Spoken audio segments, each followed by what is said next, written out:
I've seen a lot of change, been through a lot of pain. Some things are not the same as they were a year ago. Sziasztok! Két konyhai trükköt szeretnék nektek mutatni. Remélem fogtok is belőle valamit látni, mert szerintem egész hasznosak. Első lépésben meg szeretném mutatni, hogy mire használjuk a krumplihéját.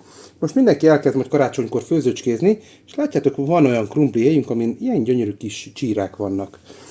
És ezeket el lehet ültetni, vetni, de a talajt egy kicsit én elő szoktam készíteni. Mutattam már nektek annó, hogy én előszeretettel rakok friss komposztnak valót a földbe. És itt a krumplinál is előszeretettel használom. December van. Bőven nincs itt a krumpli vetésének az ideje. De azáltal, hogy teszek be ilyen zöld hulladékot, azáltal itt egy kis hőgócot is fogok létrehozni. Nem nagyot, mert azért annyira nagy komposztálódás itt nem fog történni, de ezek a növények itt tavaszra el fognak tűnni. És ha eltűnnek, akkor megfelelő tápanyagot tudnak biztosítani majd nekünk ehhez a krumplihoz. Viszont ahhoz, hogy megfelelően laza szerkezetet is fog adni. Amúgy ez a talaj, ez teljes egészében tiszta, kerti talaj. Annak érdekében, hogy ez gyökeret eresszen, és elinduljon a fejlődés útján, ide még azért kell egy kis földréteget rakni. Ez most komposzt, amivel letakarom, keverve némi perlittel. Annyira takarom le, hogy amíg elindulna a gyökeresedés útján, addig ne találkozzon a friss konyhai hulladékkal, nehogy véletlenül a vékony hajszálgyökereket a kezdet-kezdetén megégesse.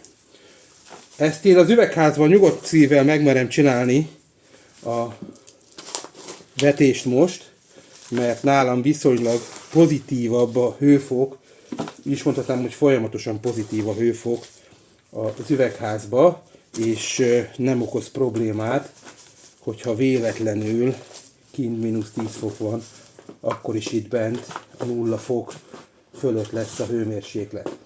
Most láttátok, hogy megtöltöttem földdel, meglocsolom és várok. Szóval, hogyha keletkezik jó kicsírázott krumpli héjatok, azt érdemes elvetni, majd a fejlődéséről short videókba beszámolok, és majd megmutatom, hogy mit lehet kihozni krumpli héjból. Nagy csodát ne várjatok, mert azért annyira full extrás nem lesz, de lehet, hogy márciusban új krumplit fogok enni, innen az üvegházból, méghozzá krumpli héjból. Egy másik trükk, amit én előszeretettel használok, hogy a zellert, amit vásárolok, ugyebár általában, ezt az zellert héját, szárát, nem is tudom, hogy nevezzem, ezt ki szoktuk dobni. Vagyis nálunk ez általában kidobásra kerül, de ezt a szárát, ha belehelyezzük úgy, hogy itt a szára teteje, itt ez a része, ez kint marad a vízből, akkor így belehelyezzük egy ilyen befőttes üvegbe, és oda tesszük az ablakpárkányra, akkor ez a levél, ez ki fog nőni, ki fog hajtani, sőt, még egy kis gyökeret is fog ereszteni nekem ez a zeller, és ha szerencsém van, akkor el tudom ültetni. De ha elültetni nem is tudom, ezeket a zeller leveleket viszont fel fogom tudni használni a következő levesbe, fasírba, bármilyen olyan ételbe, ahova én szeretném. Azaz lehetőségem lesz ismételten levelesedésre bírni ezt az egy zeller gumót. Mivel én ezt kint hagyom az üvegházba, ezért belehelyezem egy nylon zacskóba, és ezzel fogom, egy ilyen mini kis üvegházat csinálok neki.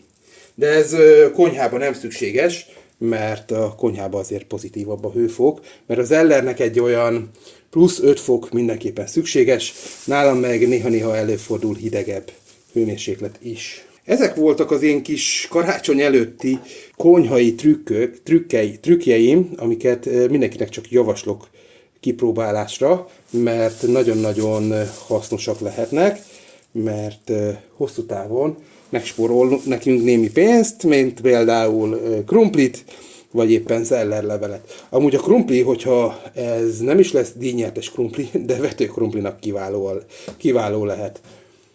Mindenkinek jó kertészkedést, jó karácsonyi készülődést, sziasztok!